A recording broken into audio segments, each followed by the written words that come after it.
قرباني شولو او هم ورته جوګه شولو.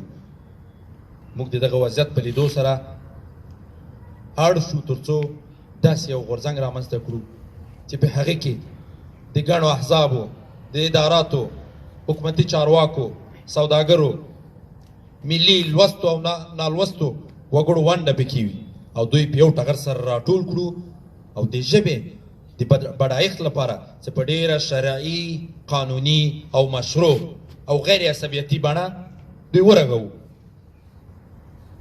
د ژبې ساتل، د ژبې پالل، په خپله ژبه زده کړې، په خپله ژبه لوست سره شریعت هیڅ ستونزه نه لري، بلکې په ځینو آیاتو کې الله عز وجل خپله فرمایلي چې ما ګڼو توکمونو ته، ګڼو اقوامو ته د هغوی په ژبه انبیا او رسولان راولېږل. په بل آیت کې وایي چې ما ژبې او رنګونه الوان تاسو پیدا کړئ، تخلیق مو کړئ. نو د دې ښکاري چې ژبه هم ځان ته یو حق ده. دا چې د هر قوم په ژبه انبیا ورته راولېږل شول، نو له دې ښکاري چې موږ تاسې هم خپله ژبه باید وپالو. ځینې خلک د ژغورنې د ژبې د پاللو لپاره هغوی منفي انګېرنه لري او دې ته د تعصب نوم ورکوي. تاسو ورته ووایاست مهرباني وروره تاسو د لمونځ په کومه ژبه زده کړی، تاسو د مانځه نیت په کومه ژبه زده کړی، تاسو د مانځه د رکعتونو شمېر په کومه ژبه زده کړی، تاسو د قرآن ژباړه په کومه ژبه انګېرئ. ته خو عرب له موره نه یې پیدا شوی چې قرآن په عربي پوه شې. خو که ته رښتیا ووایې علمي او معقوله څېره یې، ته خو به د قرآن ژباړه زده کوې چې قرآن کې څه راغلي دغه راز احادیثو شریفو کې. نو له دې ښکاري چې خپله ژبه پالل ځان پېژندل دي. که چېرته ژبه ورکه شوه بیا نو ستا مخ ورک شو، ته ناپېژنده شوې. له بده مرغه پښتون هغه توکم دی چې تر ډېره بریده په فرهنګي ډګر کې ځپل شوی ده او تازه څېړنه له بده مرغه زه تاسو ته دا د یو ګواښونکي زیري په توګه درته وایم 1.5 پښتانه دري ژبې شوي دي. هغه ډېر ستر توکمونه احمدزي، بارکزي، ستانکزي، علي خیل، توتا خیل او دغه راز نور توکمونه چې تاسو دا څېړنه به زر موږ رسنیزه کړو بیا به یې ووینئ.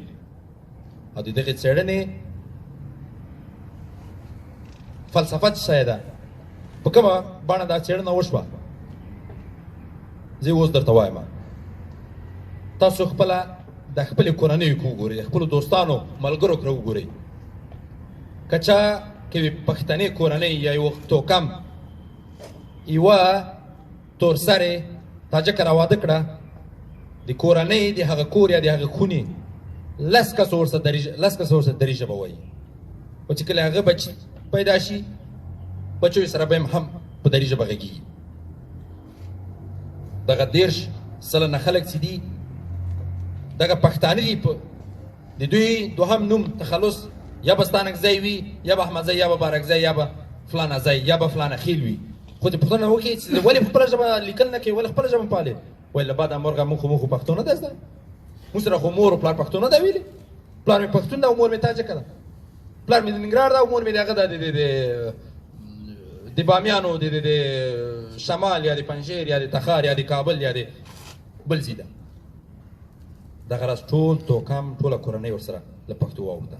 نو د دغه وضعیت د نړولو لپاره موږ یو ډېر منظم، سیستماتیک، ولسي او رسمي خوځښت یا غورځنګ رامنځته کړ. په دغه غورځنګ کې موږ سره ډېر سپېڅلي ځوانان دي. په ډېر لږ وخت کې موږ ډېرې لاسته راوړنې ترلاسه کړي. په دغه غورځنګ کې موږ له موږ څخه ووتل شو تر څو ولایاتو ته د دې څنډې وغځوو. اوس مهال موږ په 11 ولایاتو کې څانګې لرو چې د بېلګې په توګه زه تاسو ته وایم لومړنی ولایت چې د غونډې جوګه شو هغه هلمند ولایت و چې له ښه مرغه زموږ غړي ټول حکومتي چارواکي، مدیران او حکومتي مامورین وو. هلته غونډه وشوه، هلته پلان جوړ شو او عملا مبارزې ته هغو خلکو راودانګلې. دغه راز نن په خوست ولایت کې غونډه ده او له ښه مرغه ننګرهار لوی ولایت کې هم غونډه ده چې زه خپله هم ورته راغلم د ملګرو په غوښتنه. دغه راز موږ به ځو نورو ولایتو ته. موږ خپل شخصي ژوند ورته وقف کړی ده،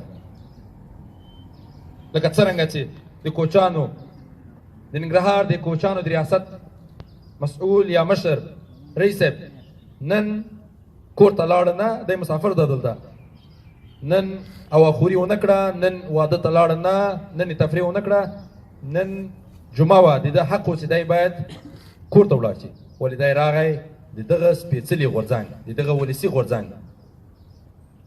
کې ونډه واخیسته او موږ ته یې د شتون ویاړ راوبخلو زه خبرې ډېرې نه اوږدومه ډېره زیاته بخښنه غواړم چې ممکن زه احساساتو کې راغلی اوسم خو زما موخه د دغه غورځنګ د مخینې یا د غورځنګ د رامنځته کېدو د فلسفې وضوح او شرح وه چې تاسو ته مدار کړه انشاءالله زه تاسو ته ډاډ درکوم ډېر ژر به ننګرهار ولایت او اړوند د نورو ولایتو کې موږ پرانیست غونډې ولرو او منظم پلان به جوړوو 10 کسیزه یا 15 کسیزه یا 20 کسیزه کارډله به جوړوو او دغه کارډله به هغه څوک اوسي چې دوی به اړوند اداراتو ته ښوونځیو پوهنتونونو ته سوداګرو ته رسنیو ته ورځي او هلته به په قانوني او مشروع بڼه د خپلې ژبې حق غوښتنه کوي نه د کومې سیاسي موخې لپاره نه د کومې انتفاعي موخې لپاره نه د کومې سوداګریزې موخې لپاره او نه د کومې شخصي موخې لپاره بلکې د خپلې مور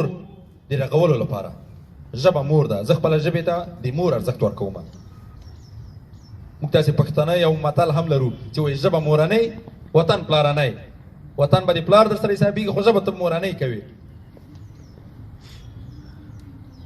نو ژبه مور ده او انشاءالله خپله مور به پالو ډېره زیاته مننه الله مو اجرونه درکړه دا چې زموږ دغه اوږدې او ممکن دغه احساساتي خبرې مو په زغم سره واورېدلې السلام علیکم